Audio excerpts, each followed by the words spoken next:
How to watch ESPN on a Samsung Smart TV. Step number 1, connect your TV to the internet. Navigate to your TV settings and select Network. Connect your Samsung Smart TV to a stable Wi-Fi or wired internet connection. Step number 2, access the Samsung App Store. Press the Home button on your Samsung remote to open the Smart Hub.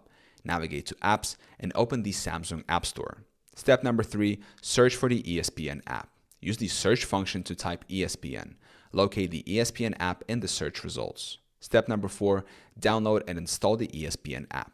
Select the ESPN app and click Install to download it to your TV. Wait for the installation to complete.